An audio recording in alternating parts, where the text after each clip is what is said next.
चरणी प्रार्थना करतो।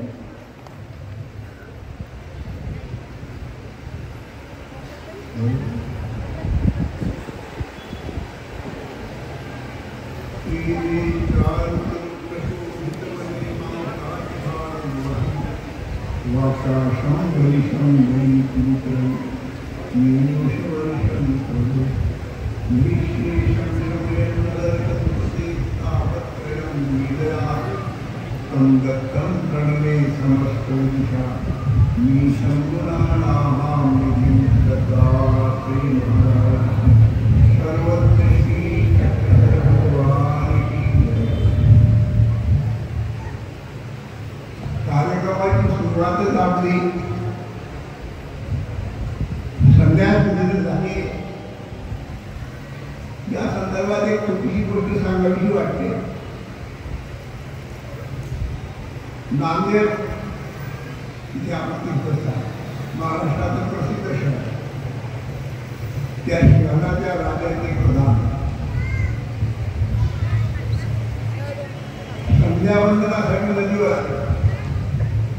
आज आपलं जे तीर्थस्थान आहे त्याच्यात ते वेळ सकाळची वेळ आणि एका झाडाखाली एक तपस्विनी आई बसल्या, मुखावर वस्त्र टाकून आणि देवाचं नाम जपतो।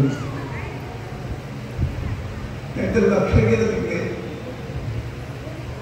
त्याला वाटतं तुम्ही ते बसलेलं आहे, मुखावर वस्त्र टाकलेलं आहे, कोण लक्षात येत जरा जवळ पाऊल जाऊन पाहिल्यावर त्यांना वाटलं मी कुठेतरी सांगली।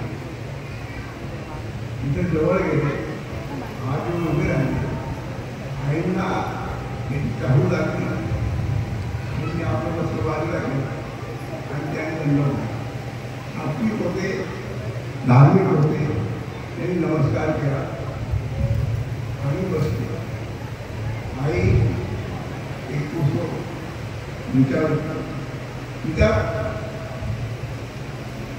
एवढ्या एकांत ठिकाणी आपण येऊन बसले आहात,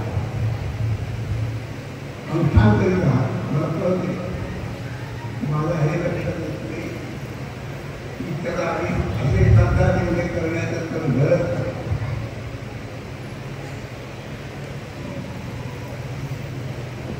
यावर ती थोडक्यात उत्तर दिलं, तुम्ही अनुष्ठान करता कशा करता? म्हणजे आई देव दिसावा भेटावा मिळावा आणि त्याने आई उत्तर दिलं। आईने सुंदर निरूपण केलं, भल्या माणसा एका पतीचं सुख हवं असेल, एका पतीचं संपत्ती हवी असेल, एका पुरुषाची संपत्ती हवी असेल तर आपल्याला त्या स्त्रीला घरादारांचा त्याग करावा लागतो, आईबाबाचा त्याग करावा लागतो, बहीण भावंडांचा त्याग करावा लागतो आणि भाऊ सगळ्या जगाचा पती परमेश्वर तो असा घरी बसलेला मिळणार आहे। काही न करता मिळेल, कसलाही त्याग न करता मिळेल, एक दिवस होणार आहे। त्याच्यासाठी काहीतरी करावं लागतं, त्यासाठी सर्वस्वाचा त्याग करावा लागतो। विचारात पडला, विचार तर खरोखर बोलण्यासारखा आहे, पण आई याला शास्त्र प्रमाण काय आणि भगवंतांच्या गीतेतलं वचन एक विचारलं आईनं, ब्राह्मण थोडासा संतुष्ट झाला, त्याने जिज्ञासा केल्या, त्याला बोलला ते अनुसरले। अनुसरल्यानंतर थोर आचार्य झाले। महानुभाव म्हणतात नांदेडकर एक जाती आहे, त्या नांदेडकरीचे संस्थापक त्यांच्यापासून नांदेडकर मूर्ती सुरू आहे। तात्पर्य एका पतीची संपत्ती हवी, एका पतीचं पाहिजे सर्व काही, घरदार आई वडील आणि परमेश्वर कसा मिळून जाईल, कसा मिळून जातो अशी समजूत त्यांची आहे की आपण उदाहरण सर्व थोडं तुम्ही म्हणणारा बाबा हे विचार झाले अशा सामान्य आध्यात्मिक उत्तम अधिकाराच्या लोकांनी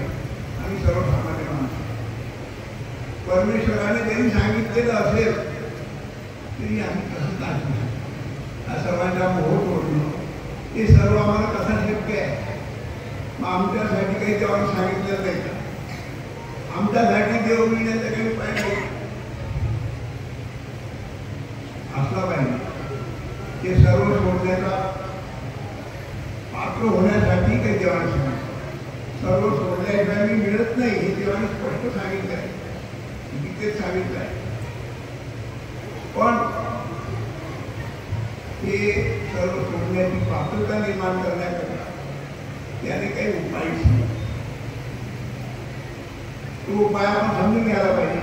आपण ग्रंथात आहोत ते उत्तम अधिकाऱ्याचे लोक होते की जे सर्वस्व टाकलं त्यांनी. जेव्हा त्या शब्दासाठी स्त्री पुत्र घर झाला सर्व टाकून जेव्हा मागे गेले, किंवा एखाद्या ज्ञानेच्या त्या आईच्या निर्माणे जसे ते नांदेडकरनी सिद्ध झाले तसं ते उत्तराधिकार तुमच्यासाठी हो तुमच्यासाठी देवानं सांगितलं आहे. जसं त्या उत्तम अधिकाराच्या लोकांसाठी ते भूत लावायचा, तुमच्या आपल्या जागे सर्वसामान्य माणूस होता आणि त्यांच्यासाठी सांगितलं कसं आपल्यासाठी आधी करू नका. आपण ते देवाला बोलू शकतो. देवाच्या प्राप्तीचा उपाय तरी त्याला आपण बोलू शकतो. परमेश्वर सुरुवातीला त्यांनी म्हटलं दुनिया बनाने वाले तुम्ही काहे को दुनिया बनाई दुनिया बनाई. हा प्रश्न सनातन काळापासून माणसाला भेडसावतो, विधानांना भेडसावतो. ही गोष्ट आहे की जर कशाचं बनवलं असेल. परमेश्वर या सृष्टीचा निर्माता आहे, सर्जक आहे, इत्यादी इत्यादी गोष्ट खरी. प्रत्येक धर्माचा माणूस भेद मानतो. याचा निर्माता परमेश्वर, याचा सर्जक देव आहे. पण हे कशाकरता केलं आहे आणि म्हणून काहे को दुनिया बनाई म्हणणारे असं त्याच्यावर विचार करणारे, हा प्रश्न करणारे शेवटी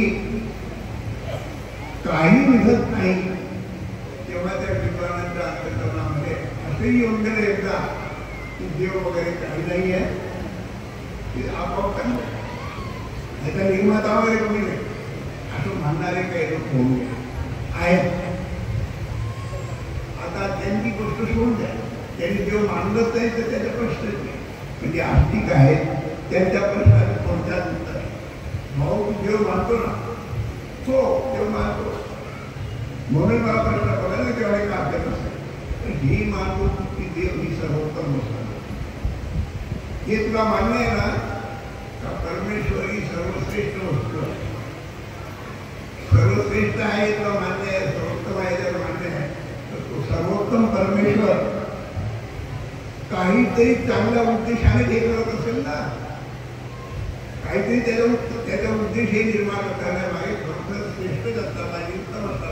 तो आमच्या आध्यात्मिक हिंमतेमुळे म्हणा, अधिकाराच्या हिंमतेमुळे कळत नसला तरी पण एवढंच तर्काला कळते की तो जर सर्वोत्तम आहे तर त्याच्या करण्यामागे खरोखरच सर्वोत्तम हेतू होता. वाईटासाठी त्याने निर्माण केलं नाही, काहीतरी चांगल्यासाठी. गीतेमध्ये भगवान मया अध्यक्षे प्रकृती सुयेत सकला हेतून आले कोणते जगाची परिवर्तन. आता एक प्रश्न आम्हाला दिला आहे की इतर लोकांच्या गीतेच्या अर्थामध्ये आणि आपल्या अर्थामध्ये काय प्रश्न आहे त्यांचा. महानुभावांच्या आणि अन्य लोकांच्या गीतेची सिद्धांतामध्ये काय होय फरक एवढा फरक आहे. सर्व लोक सर्व गीतेचे टीकाकार, गीतेवर भाष्य करणारे कोण्यातरी एका पंथाचे अनुयायी असतात, कोण्यातरी एका विचाराचे अनुयायी असतात आणि त्यानुसार गीतेचा अर्थ. वेदांती आहे, सर्व खरविदम ब्रह्म म्हणणार आहे, ते सर्व ब्रह्मच आहे, नानविस्ती नाही, दुसरं काहीच नाही, ते सर्व देव परमेश्वर आहे असं म्हणणारा जो आहे तो त्याच्या विचारानुसार अर्थ करतो. आणि गीतेचे श्लोक त्याचे मुख्य अर्थ त्याचा आहे तो आपल्या अनुसार करतो. तात्पर्य जसा चष्मा घालता कशा रंगाची दिसते तसंच ज्या देवते ज्या कोण्या पंथाचा तो अनुयायी आहे त्या अनुया त्या मतानुसार गीतेकडे पाहतो. आम्ही असं म्हणतो की कोण्या पंथाचे अनुयायी म्हणून गीतेकडे म्हणतो, फार काय मानव पंथाची म्हणू नका. कोणाच्याही अनुयायी न बनता गीतेचं संस्कृत फार सोपं आहे, बालबोध संस्कृत आहे. उपनिषदांच्या श्लोकांप्रमाणे ऋग्वेदादी वेदांच्या ऋचांप्रमाणे एक कठीण नाही, बालबोध साधारण ज्याला संस्कृत समजते त्यालाही गीतेचा वाक्यार्थ कळतो, शब्दार्थ कळतो. आम्ही म्हणतो की सगळं घेऊया, गीतेचा जसा अर्थ आहे तसं पाहण्यासाठी सगळे हे चष्मे बाजूला आणि मग तो चष्मा आम्ही महानुभावांचे कुठलाही न घेता गीतेचा. उदाहरणार्थ काही लोक म्हणतात की अद्वैत देव आणि आत्मा परमात्मा एकच, देव आणि जीव एकच आहे, आत्मा तो परमात्मा असा विचार ज्यांचा असतो त्यानुसार तो गीतेच्या श्लोकांचा असतो. अर्थ करताना त्याला ओढाताण करून काहीतरी अर्थ करतो. आता साधी गोष्ट आहे, आत्मा तो परमात्मा जर आहे तर परमात्मा आनंद स्वरूप आहे, दुःख स्वरूप आहे. आणि आम्ही आत्मे आनंदासाठी झगडत असतो, त्यासाठी नाच तमाशे पाहतो, सिनेमा पाहतो, टीव्ही पाहतो, सर्व काही पाहत असतो. ते खरं आहे. परमेश्वर सर्वज्ञ आहे, मागचं सर्व जाणतो, तूही सर्व जाणतो. आम्हाला काल संध्याकाळी काय भाजी खाली ती आठवण केली. आपले आपण अत्यंत अंधज्ञ आहोत, तो परमेश्वर सर्वज्ञ आहे. अशी वस्तुस्थिती स्पष्ट दिसत आहे. असं असूनही आत्मा तो परमात्मा काळ म्हणतात. म्हणजे एकूण गीतेमध्ये मात्र तुझ्या आत्मा तो परमात्मा म्हटलं नाही. गीतेमध्ये स्पष्ट सांगितलं आहे, 15व्या अध्यायाच्या शेवटी भगवंतांनी द्वारकौ पुरुषो लोके क्षरश्चाक्षर एवच क्षरः सर्वाणि भूतानि कूटस्थोक्षरते उत्तमः पुरुषस्त्वं परमात्मे तुला जो लोकत्रयम् आयुष्य बृहत् ठेवले. हे अजून जगामध्ये 2 पुरुष, क्षर आणि अक्षर. क्षर सर्वांनी भूतानि, सर्व भूत मात्र जे आहेत ते क्षर, कूटस्थोक्षर. त्या क्षर त्याच्यामध्ये असलेला जो कूटस्थ कुणाला न करणार आहे त्याला कूटस्थ अक्षर. पण या दोन्हीच्या पलीकडे दोन्हीचा वेगळा आणखी वेगळा आहे, उत्तम पुरुष. तो क्षरही नाही, अक्षरही नाही, क्षराक्षराच्या पलीकडे असं स्पष्ट भगवंतांनी गीतेमध्ये सांगितलेलं आहे. असं असूनही आपण आम्हाला सांगायचं आहे की गीतेची जसे शब्द आहेत तसे असतात. जीवात्मा परमात्मा भिन्न वस्तू आहे. हे दिसणारं चराचर जग आणि आपण जीव भिन्न आहे. गीतेमध्ये प्रकृतीचे पोषण नित्य नारायण भाव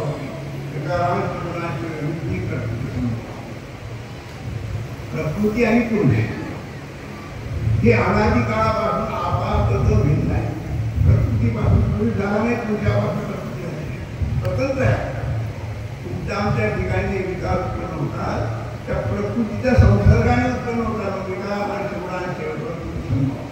व्यक्ती प्रकृती. मग तुम्हाला त्या जीवनात्मकापासून विकारांपासून वेगळं व्हायचं असेल त्या प्रकृतीच्या वेगळे व्हा. प्रकृतीची आसक्ती का?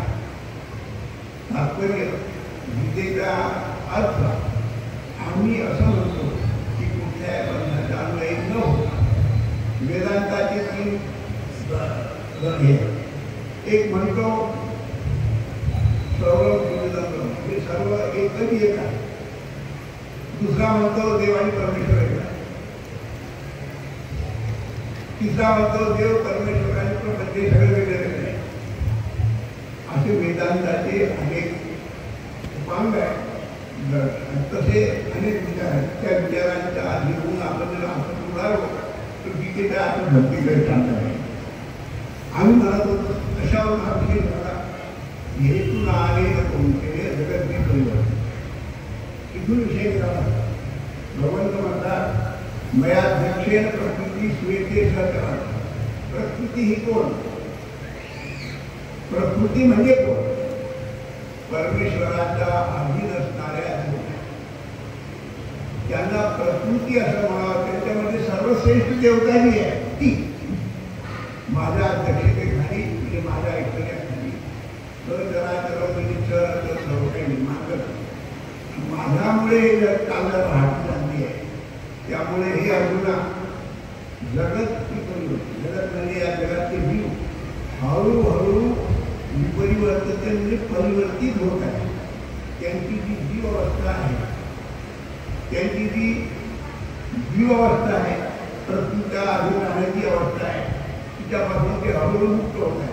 जन्मजन्मांतरात संस्कार म्हणावून ते शेवटी माझ्यासारखे होण्यानंतर मी होणार.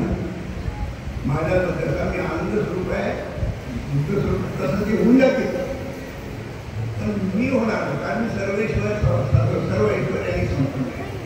हा त्या श्लोकातून आम्ही काढलेला म्हणजे मानवानी काढलेला इतरांचा असू शकतो. प्रत्येक श्लोकाची गोष्ट तशी जसं आम्ही म्हणालो प्रकृती पुरुष यांचं विद्यमानाचं भाव 13व्या पुरुष आणि प्रकृती ते अनादी काळापासून वेगळे आहेत.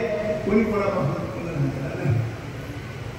मग इथे जे अद्वैतवाद मानणारे आहेत ते ओढात आणून जातात. अनादी शब्दाचा अर्थ करताना ओढा.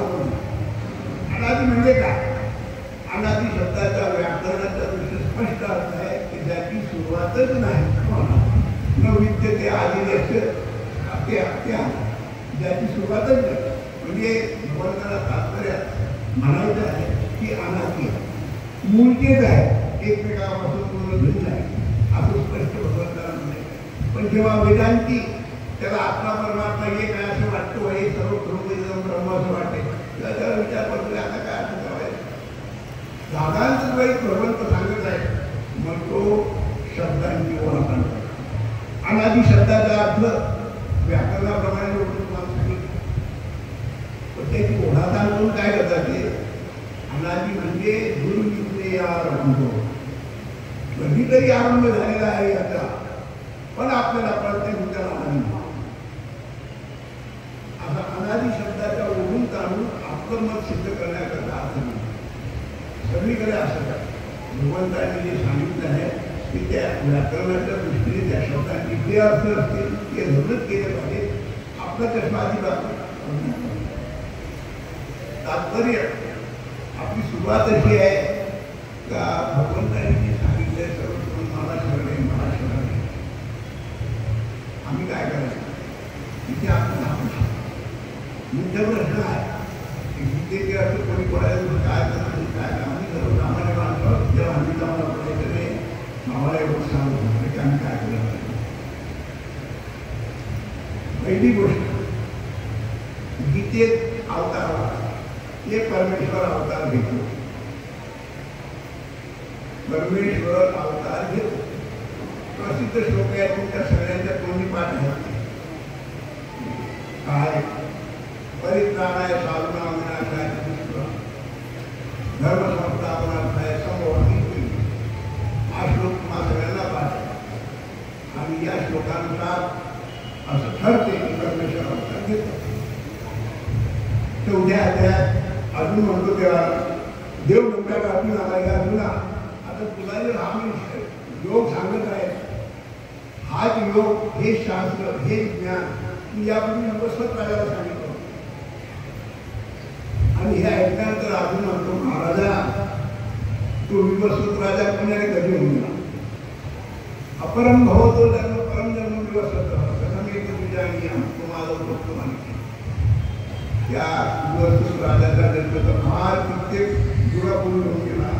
हजारो वर्षापूर्वी लाखो वर्षापूर्वी नाही. आपला जन्म मला माहिती आहे माझ्यापेक्षा 2 वर्षांनी हा जन्म होत्या किती मोनाबरोबर केला. एकमेकाला आपण मित्र होऊन तुमचा जन्म आधी करताय आणि हे कसं काय समजून घेऊ महाराजा की तू आधी हे शास्त्र त्याला सांगितलं आणि यावर भगवंताने उत्तर दिलं बहुनी निवेदित आणि जन्मानी जोडला तांडव सर्वांना तो व्यक्त करतो आणि तुझे आणि माझे अनेक जन्म झाले ते सर्व मी जाणतो. ती जागत नाही. म्हणजे परमेश्वर अवतार घेतो हे गीतेचा मुख्य सिद्धांत अवतार. आणि वेदांची सर्वच, मग तो अद्वैतवादी असो, द्वैतवादी असो, द्वैताद्वैतवादी असो, पण जो वेदांना मानतो आणि वेदांताला मानतो ते सगळे परमेश्वर अवतार होतो या गोष्टीवर ठाम आहे. कोणाही याचं विचारलं तर हे माने होय परमेश्वर अवतार होता. शंकराचार्य जे म्हणतील, मध्वाचार्य म्हणतील, निंबाळकर त्यांची जी कोण मूळ पूज आहे ते सगळेच म्हणतात की परमेश्वर अवतार मान्य आहे. आणि म्हणून गीतेवर प्रत्येकाने आपली टीका केली. त्यांनी आपली प्रमाण पद्धती खरं काय म्हणत त्यांनी सांगितलं काय, वेदांत दर्शन जे सांगेल ते खरं, उपनिषद जे सांगतील ते खरं, आणि गीता सांगेल ते खरं. बाकीचं सगळं खरं नाही. त्याच्यामध्ये काही खरं असेलही पण ते घेण्यासारखं म्हणजे सगळे लोक एक मुखाने मान्य करतात का गीता हा मान्य ग्रंथ आहे. तर गीतेने अवतारवाद मानल्यानंतर सगळेही अवतारवाद मानतात. अवतार का घेतो ते भगवंतांनी सांगितलं, कशासाठी येतो ही सांगितलं. भगवंताचा परित्राणाय साधूनां विनाशाय दुष्कृतां धर्म संस्थापनार्थाय संभवामि ही परित्राणाय साधूनां. साधू जनांचं रक्षण करण्यासाठी, विनाशाय दुष्कृतां दुष्ट जनांचं निर्धारण करण्यासाठी, आणि धर्म संस्थापनार्थाय धर्माची संस्थापना करणाऱ्यांनी प्रगट ते भगवंतांनी सांगितलं. धर्माची संस्थापना करण्याकरता प्रगट. आता इथे वाद आहे आमच्या लोकांच्याही ठिकाणी. काय वाद आहे? परित्राणाय साधूनां जे साधूजन आहेत त्यांच्या रक्षणासाठी मी अवतरतो. आम्हाला हे म्हणायचं आहे, आमचा आक्षेप आहे त्या साधूजनांचं रक्षण करण्यासाठी शासन व्यवस्था समर्थ आहे, सरकार समर्थ आहे, एखादा पराक्रमी राजा समर्थ आहे, आणि तेवढ्या क्षुल्लक कामाकरता देवाला यावं लागते. आमचा आक्षेप आहे. आमच्या मते फार क्षुल्लक काम आहे. रक्षण करणं काही मोठं काम आहे. साधूजनांचं रक्षण त्या त्या काळात शासन करतेच आहे, करत आहे. त्यासाठी एवढ्यासाठी यावं लागते का? आणि विनाशाच्या दुष्टामध्ये लोकांना मारण्यासाठी, जे दुष्ट लोक आहेत त्यांना मारण्यासाठी अशा कामासाठी देवाला यावं लागते का? तुम्ही मानणार आहात वा त्यासाठी ते करते. श्रीकृष्ण भगवंताचा जन्म झाला, अवतार झाला, तेव्हापासून देव राक्षसांना मारतच सुटले. तिथून जायला आडासून मारला, बकासून मारला, ताकासून मारला, काळासून ताकासून काळासून असे असंख्य राक्षस देवाने म्हणले. त्यासाठी ते धर्मदेव ही आमची समजून एवढ्यासाठी परमेश्वरी त्या आघातुराच्या वनासाठी देव आलेले नाही. आले कशा करताय? अजून आधीचा सांगण्याकरता उद्धाराला ज्ञान सांगणार हे दुय्यम काम आहे. अवतरले त्याचे हे अनुषंगिक कार्य आहे. मुख्य कार्य त्यांचं काय धर्म. मग यांच्या अर्थ तुमच्या मनाने काय आहे आपण म्हणा काय सांगू ना, याचा अर्थ तुम्ही काय करता तो आम्ही करतो. साधू जनांच्या रक्षणासाठी देवाला यायची गरज नाही. आता कुठून देव बापा इथं आहे, त्या साधू संतांना पण मारते का, फुटते का, क्लीनते का? एखादा साधू आधार काढायचा सापडला तर त्याला काय कैदीत टाकते का सरकार? सरकार त्यांचे रक्षण करते. आता जो बाबा तर नाही आहे त्यांना यांचं रक्षण कोण करते? त्या साधू लोकांचं रक्षण करण्यासाठी जे वेगळा साधू नसलेले जे साधुत्व आहे, साधू लोकांमध्ये म्हणजे चांगल्या लोकांमध्ये, सज्जन लोकांमध्ये असलेलं जे सज्जनत्व आहे, साधुत्व आहे, त्याच्या रक्षणाकरता देव.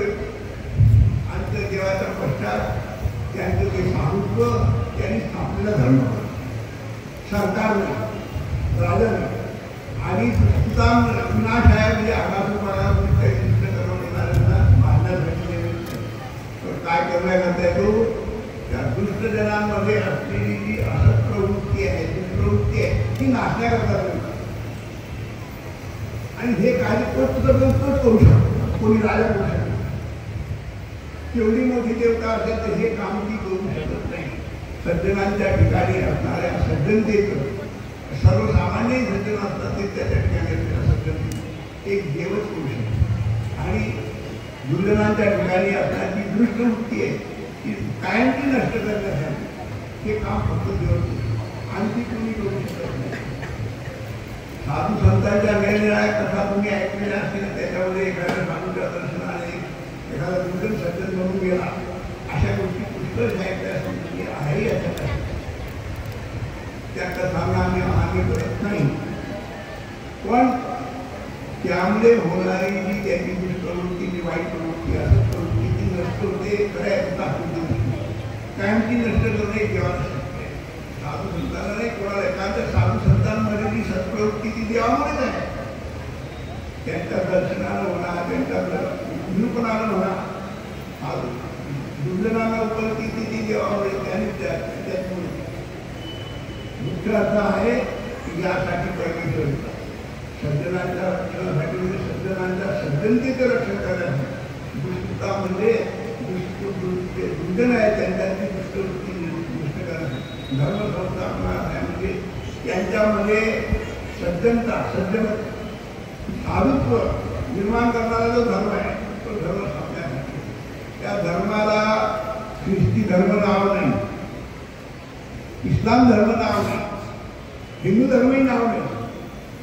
त्या धर्माचे नाव काय? त्या धर्माला नावच नाही.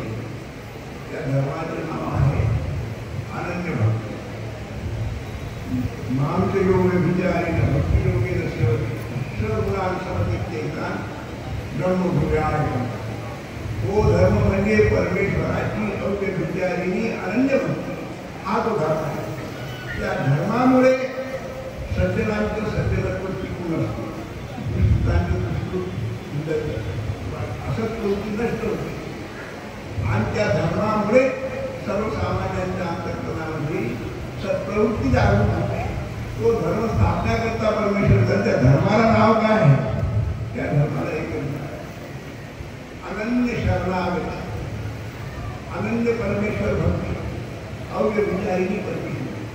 त्याच्यात अनन्य शरणागती हा शब्द महत्वाचा, हा तो धर्म आहे. अजून जेव्हा अनन्य शरणागत झाला तेव्हा भगवंतांनी तो धर्म निरूपण केला. तसं अनन्य शरणागती हा त्या धर्माचे नाव आहे. तो अनन्य शरणागती असा आपण समजून पाहिजे की अनन्य शरणागती काय आहे. आनुपुत्यस्थ संकल्प प्रातिपुत्यस्थ वचन लक्ष्येति विश्वास मोक्षे वर्णन कथा आत्मनिक्षेप कारणाने षड्विधा शरणागती. शरणागतीचा अर्थ स्पष्ट विस्तृतपणे या श्लोकामध्ये आहे.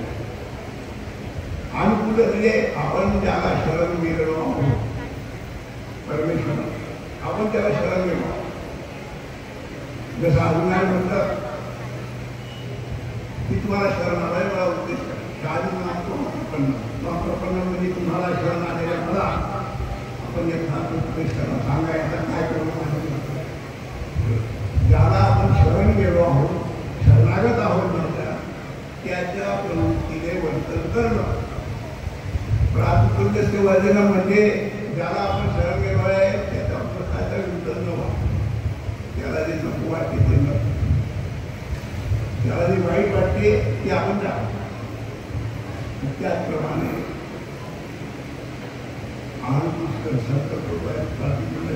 रक्षेती ती विश्वास, तो माझं रक्षण करीत असा ठाम विश्वास असं. कार्पण्य म्हणजे त्या परमेश्वराच्या समोर आपण आपल्यासाठी विषयी कार्पण्य मानावं. म्हणजे परमेश्वर सर्वशक्तिमान आहे, मी निव्वळ शक्ती, तो आनंदाचा पुतळा आहे, मी आनंदासाठी वापर करणार, तो सर्व काही जाणणार आहे आणि मी अत्यंत अज्ञ आहे.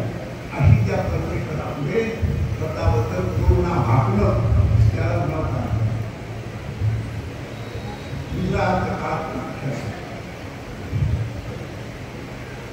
आत्मनिक्षेप, आत्मनिक्षेप म्हणजे सतत त्याच्यामध्ये म्हणतात एखाद्यानं खूप कष्ट करून द्रव्य कमावलेलं असेल.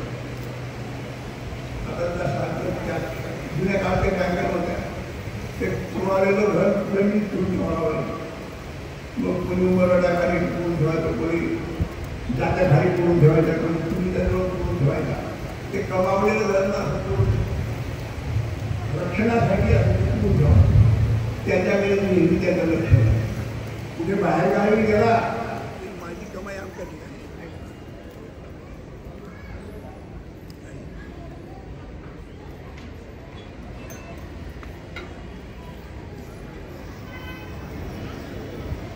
त्याचे चित्त सर्व काळ तिथे आहे. मी कमावलेला आमच्या त्याचं जसं मन त्याच्यात निक्षेप केला आहे काय ठेवलेलं आहे, तसं आपलंही मन त्याला आम्ही शरण गेलेलो आहोत त्या परमेश्वराच्या ठिकाणी. परमेश्वर तर काही दिसत नाही. त्या परमेश्वराच्या ऐकले तुम्ही काय दिसत तो काही दिसत नाही. तो दिसत नाही हे खरं आहे, परंतु अवतार घेतो. अवतार घेतो त्या अवताराच्या ठिकाणी आपण शरण आहे. कारण परमेश्वराचे वर्णन, ईश्वर स्वरूपाचे वर्णन वेदाधिकांमध्ये स्पष्ट सांगितले करून दिला. त्याची प्रतिमा नाही, तो निराकार आहे, ते सर्वांना मान्य आहे. अशा निराकाराला आम्ही शरण कसं जाणार. आणि त्याची शरणागती आपल्याला ते जे अवतार आहे परमेश्वरा, त्या परमेश्वराच्या अवताराच्या ठिकाणी आपली शरणागती आपण अजून श्रीकृष्ण देवाला शरणागत झाला. परमेश्वराला त्या अर्जुनासारखा आपण शरणागत. प्रत्येक युगामध्ये परमेश्वर अवतरतो. संभवामी युगे युगे वेगवेगळे अर्थ काही लोक करतात की ज्या सांगितलेले प्रत्येक युगामध्ये एक वेगळा आहे असं नाही. युग शब्दाचा अर्थ कालांतर, कालांतरानं तो अवतार घेतो. प्रत्येक एका वेगळा अवतार घेईल असं नाही, अनेक अवतार. भागवतामध्ये छानाचा सुरुवातीला श्लोक आहे, त्याचा अनुवाद आमच्या पंडित भाषांनी केला आहे. पावसाच्या पडणाऱ्या झाडा मोडलेल्या, वाळवंटाचे वाळूही कणकण मोडला जाईल, समुद्राचं पाणी थेंबा थेंबाने मोडलं जाईल, पण त्याने आतापर्यंत जे अवतार धारण केलेले आहे ते मोडले जाणार. भागवताच्या एका श्लोकाचा अनुवाद आमच्या वर्षांतात आपलं पंडितांनी लिहिलं आहे की गणपती वर्षाच्या धारणचे त्या तात्पर्य एवढं आहे की असंख्य अवतार परमेश्वर आतापर्यंत होऊन गेले, आताही आतापर्यंत झाले. तर त्या परमेश्वर अवताराला विसरला. पण अवताराची प्रत्येकाची तो धर्म संस्थापनेची शैली काही वेगळी वेगळी आहे. जसे निरूपक असतात, संत असतात, ज्ञानी असतात, ते निरूपण करणारा प्रत्येकात काही वेगळा वेगळा ढंग आहे, वेगळा वेगळा सधिका आहे, वेगळे वेगळे पद्धत आहे. आणि तसंच परमेश्वर अवतारी त्या श्रोत्यांप्रमाणे, त्या भक्तांच्या कुवतीप्रमाणे वेगळ्या वेगळ्या शैलीच्या श्रीकृष्ण भगवंताची शैली काही वेगळीच आहे, श्री दत्तात्रय महाराजांची शैली काही वेगळीच आहे. आणि पुराणांना सगळ्यांना मान्य असलेले हंस अवतार त्यांची शैली काही वेगळीच आहे. आणि आता या परमेश्वराचे अवतार ज्यांचा जयंती उत्सव, अवतार देवोत्सव आपण साजरा करत आहोत, ते अशी चक्रधर महाराजांची शैली आहे. प्रत्येकाची शैली वेगळी आहे, पण सिद्धांत मात्र एक आहे. सिद्धांत कोणता? परमेश्वराला अनन्य शरणागती. अनन्य शरणागती हे सर्वांना मान्य आहे. सर्वांनी निरूपणाचा उद्देश हा अनन्य शरण. हंसावतार झाले, पुढे झाले काही माहिती नाही. पण आमच्या एक आर्थिकाने म्हटले पवित्र रुद्रपुरी 24,000 त्याच्या मताने रुद्रपूर देवाच्या हिंदे पर्वतामध्ये कुठेतरी हंसावतार ब्रह्मादेवता आपल्या शिष्यांकडे बसलेली आहे. आणि आपले शिष्य म्हणजे मानसपुत्र संघाने त्याला प्रश्न करतात, दाता हे गुण चित्ताची वेळी म्हणजे आमचे गुण, आमचं चित्त कधी रजामध्ये असते, की तमामध्ये असते, की सर्वामध्ये. रजामध्ये असते तेव्हा हे खाऊ ते खाऊ ते खाऊ, हे खाऊ ते खाऊ. तमामध्ये आलं म्हणजे कोणाचं ते द्वेष करतो. सत्वामध्ये आलो आणि काहीतरी देवादिकांच्या गोष्टी ऐकाव्या असं वाटतं. हे मन आम्ही टीव्हीतून आम्हाला नेहमी होतं, पण हे कधी स्वस्त झालेला माणूस काय करावं. आणि मग तेव्हा भगवंतांनी अवतारांनी उद्देश केला. तो उद्देश त्या उद्देशाचा सार भागवतकारांनी थोडक्यात सांगितलं आहे. काय हे गुरुचित्ताचं टाळं बोलण्याकरता, गुरुचित्ताची वेळ उतरण्याकरता एकच उपाय आहे. माझी अनन्य आणि अविरती आहे, माझा आनंद सर्वात एक थोडक्यात सांगितलं. आता तसंच दत्तात्रय महाराजांनी तीच गोष्ट अनेकांनी तुम्ही व्याख्यानाप्रमाणे त्या श्रोत्यांच्या पूर्तीला पाहून तुम्ही वेगळ्या वेगळ्या पद्धतीने परमेश्वर अवतार बिलकुल करता. आपण धर्म एकच अजूनला त्याच्या प्रश्नानुसार उत्तर देत देत परमेश्वर त्याला सर्व तत्व सांगितलं. आणि तसंच आमच्या महाराजांनी प्रसंग मात्र जेव्हा जेव्हा काही प्रसंग घडला तेव्हा तेव्हा शिक्षा एखाद्या शिक्षा करून खोटं बोलणं गेलं आपल्या भक्ताकडून आणि ते देवाच्या लक्षात आल्याबरोबर देवाने सांगा होता खोटं बोलणं फार मोठा दोष आहे, खोटं बोलू नको. एखाद्याकडून चुकून त्याने न पुसत वस्तू एखाद्याची घेतली की त्याला लगेच सांगायची हा मला दोष आहे. कुणाची वस्तू अभिलाषी नाही अशी एकूण जसा जसा प्रसंग करता तसा तसा परमेश्वराने त्या भक्तांना निरूपण केलं. आणि ते या अवतारात शेती काही नाही प्रसंग पडला भक्तांकडून काहीतरी जास्तीची हिंसा होत होती आणि ते पाहिल्याबरोबर महाराज म्हणतात आमची जरी सेवा करायची असेल तर स्वामी माताला विरोधून हिंसा करू नको, बंद करायचे काम. हे भगवंतांनी वेळोवेळी असं दिलेल्या प्रकारे या अनन्य भक्तीचं निरूपण केलं आहे. आणि ही अनन्य भक्ती समजावण्याकरता महाराजांनी जे श्री दत्तात्रय महाराजांनी सांगितलं आहे की शेवटी तरी अनन्य शरणागत हे तुमच्यासाठी सांगतो. भगवंतांनी म्हणजे दत्तात्रय महाराजांनी वेश्येच्या दृष्टांत नेमका तसाच दृष्टांत आमच्या महाराजांनी कसा वेश्येच्या दृष्टांत दिला. यदुराजाला देवाचे श्रोते फार मोठे मोठे होते. श्रीकृष्ण महाराजांचे श्रोते मोठे, कोणी राजा कोणी प्रधान, आणि ते हंस अवताराचे श्रोते तेही फार मोठे होते. कमालीचे विद्वान ऋषी होते. आणि श्री दत्तात्रय महाराजांचा श्रोता तो यदुराजा होता. म्हणजे जे 6 चक्रवर्ती होऊन वेगळे पुराणात सांगितले त्याची यदुराजा चक्रवर्ती होते. त्याला निरूपण करताना भगवंताने सांगतात हे आमच्या तुम्ही आमचा मुले काम करून त्यात एक गुरु झाले. गुरु केला म्हणजे काय त्यांचा उपदेश घेत नका, म्हणजे त्या प्रत्येक वस्तूमधला चांगुलपणा द्यावा. आणि अगदी म्हणतात हे यदुराजा पिंगळा म्हणी ते सामान्य राहून पिंगळा नावाची एक सामान्य स्त्री वेश्या होती. ती निश्चित आहे या जनक राजा विजयी जनकाच्या राज्यामध्ये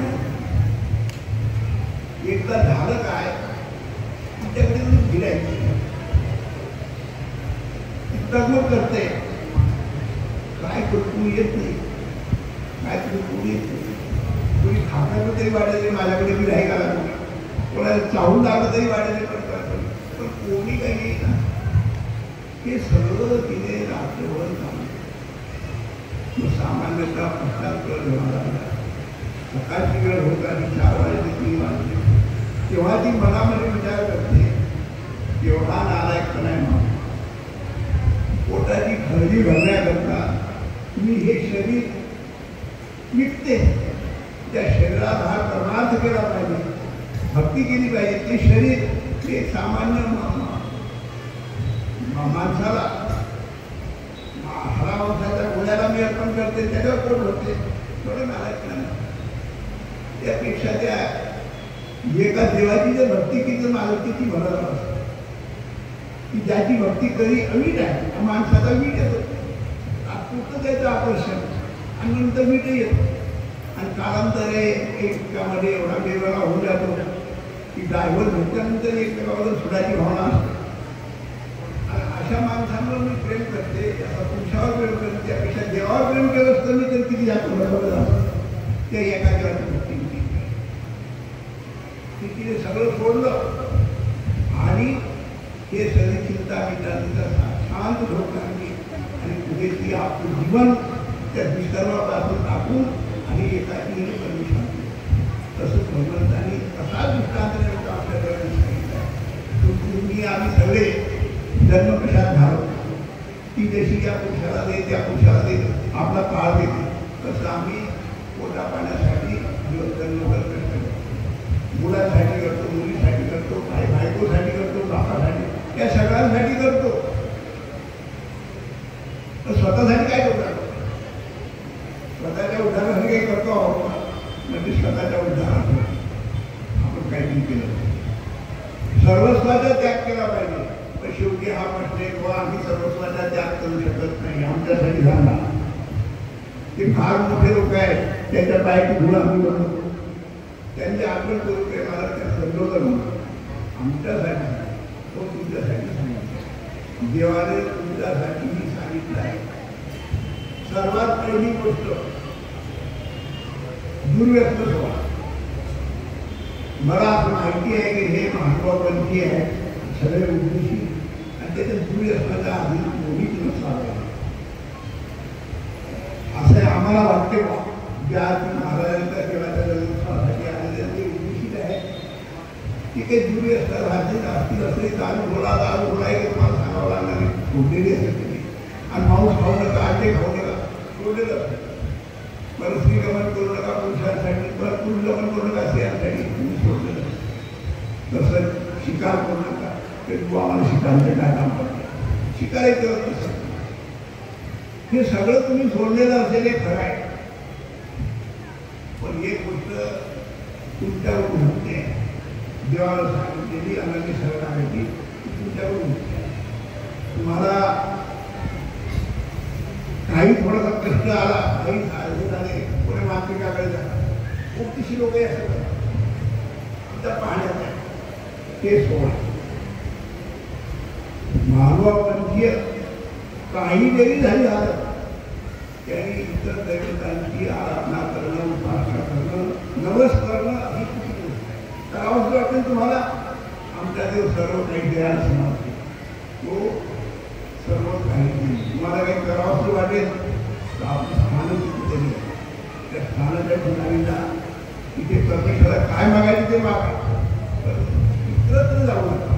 ती अनन्य उपासना तुम्ही या सत्पुरुषाचा त्याग करून रोज एक मागा. सुरुवातीला खरं सांगू का स्टेजवर बोलणारी मंडळी होती ना त्यांचं बोलणं घ्यायला मला काही समजत नाही. काही अस्पष्ट सांगितलं कदाचित माझ्या कानाचा दोष आहे स्टेजवर सगळ्यांना मला माहीत नाही. पण मला असं वाटते की काही महत्त्वाची गोष्ट एखादी कदाचित कानावर पडत होती आणि लोकांच्या टाळ्या वाजल्या तेव्हा वाटत होती काहीतरी महत्त्वाचं सांगितलं नाही. बाकीचं मला काही नाही. त्यांनी सुरुवातीला सांगितलं माझ्याजवळ त्यांनी संकल्प केला आहे की मी बाबांसमोर बोलणार नाही, माझ्यासोबत बोलणार, बुवासोबत बोलणार नाही.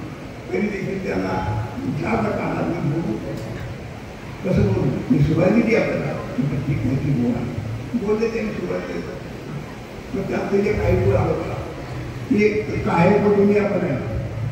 दुसरं तो देव मग पाट्याला कसा भेटला, तो देव मग पाटियाला कसा भेटला ते असं आहे.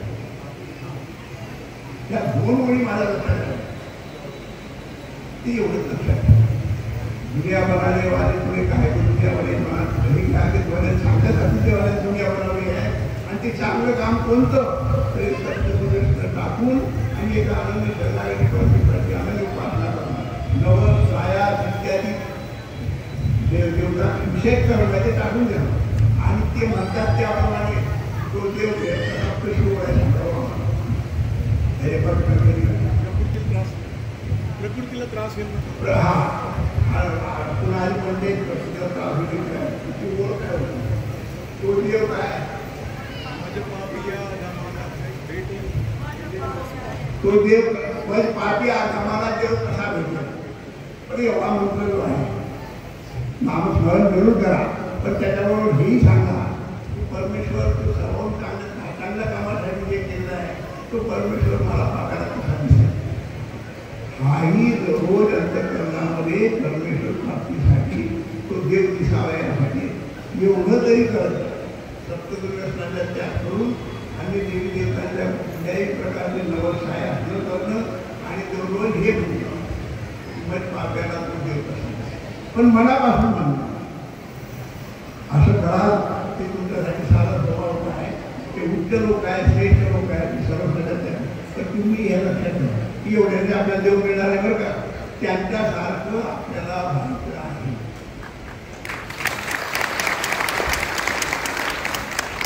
फक्त एवढंच बोलणं तुम्हाला आवडलं टाळ्यावरून मला असं वाटतं.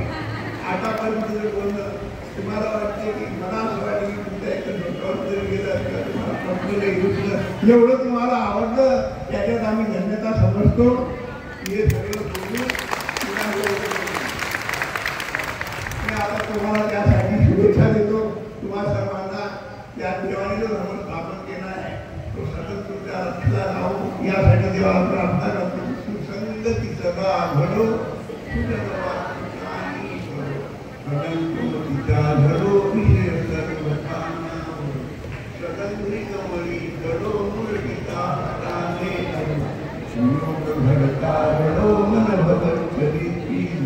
सर्वस्वी